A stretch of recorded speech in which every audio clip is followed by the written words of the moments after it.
Good morning. Welcome to Friday.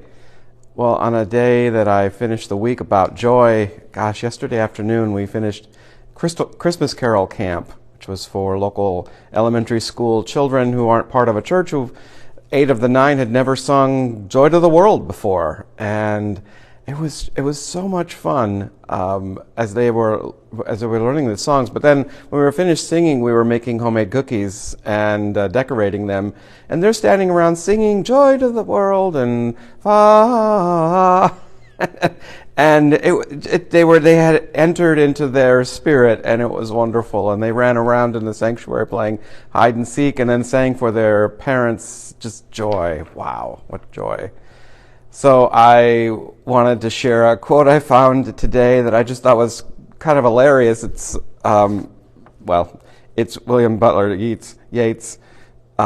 Being Irish, he had an abiding sense of tragedy which sustained him through temporary periods of joy. I don't know if that's limited to the Irish, but he says, being Irish, he had an abiding sense of tragedy which sustained him through temporary periods of joy. And actually, I think I've known some people like that in my life. But I wanted to remember a quote I gave last week about peace from Martin Luther King Jr. Peace is not the absence of tension, it is the presence of justice. And likewise, this quote from Sam Storms that relates, or that is comparable. Sorry, lost for words. It is, joy is not the absence of suffering. It is the presence of God. That's where we find real joy. Just like peace is not the absence of conflict around us, it is the presence of justice. Joy is not the absence of suffering.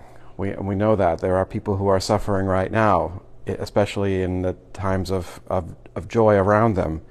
But it is for all of us, regardless, the presence of God that brings us true and real joy. And with that, I hope you have a grateful day. This Sunday, the children do their Christmas pageant, and then we go over to the Green Manor to sing for the residents there. In the afternoon, there's the choir concert, which is going to be live streamed, FYI. And then our final week before Christmas, our countdown. And so, have a grateful day. Bye.